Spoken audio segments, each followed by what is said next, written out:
the arc length function S. So this is the first time that we are being introduced to the arc length as a function. But this is going to be a fundamental idea that follows us for the rest of the course. We're going to see its importance in the very next section when we explore the curvature of a curve, as well as at the end of the course when we're looking at vector analysis, specifically related to deriving a line integral for an arbitrary parameter t. So, to begin, I want you to suppose that a smooth curve is parameterized by a vector-valued function r of t for some arbitrary parameter t such that t is greater than or equal to a. So notice with this bound here that as t increases, so does the length of the curve. So then using the arc length formula, or that definite integral for arc length, we can see that the length of the curve from a to t is defined as follows. And this is defined as the arc length function s of t, which is equal to the definite integral from a to t of the distance formula of our tangent vector. So this is the magnitude of that tangent vector. We have the derivative of the f component with respect to u squared plus the derivative of the g component with respect to u squared plus the derivative of the h component with respect to u squared. We'll extend our square root a little bit here. And of course, we're integrating with respect to u. So again, that integrand is just the magnitude of the tangent vector.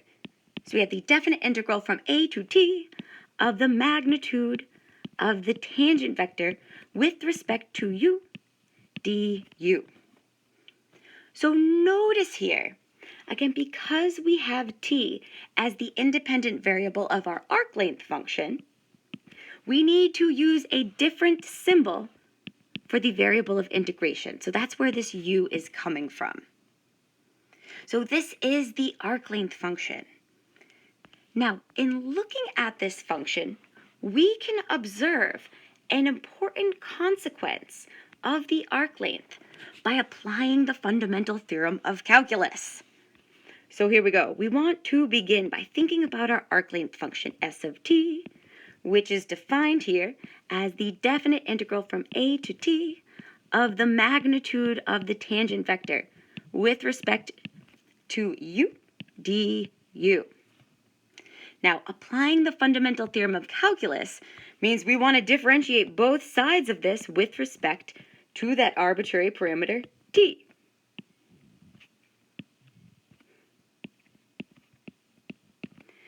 So differentiating both sides here with respect to our arbitrary parameter, the fundamental theorem of calculus tells us that the rate of change of the arc length with respect to our arbitrary parameter t is equal to the length of the tangent vector with respect to that arbitrary parameter t.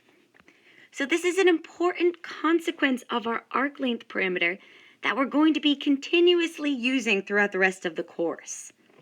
So using this, I want you to think to yourself, what would happen if we let the length of the tangent vector be 1? So what's going to happen if the magnitude or the length of our tangent vector is 1? Well, then the length or the arc length is going to simply be equal to the length of the interval. How? Well, let's see. We know by definition that your arc length is equal to the definite integral from a to b of the length of your tangent vector with respect to t dt. Now, if we assume that the length of our tangent vector is 1, we have the definite integral from a to b of 1 dt. And without even integrating, we can see that the length of this curve is the length of the interval, b minus a. So if the length of your tangent vector is 1, then the length of the curve is the length of your interval. And we say that t is equal to your arc length parameter. allowing us to see what the length of our curve is going to be without even having to integrate. Of course, you could integrate, but it would just be a little extra work that's unnecessary.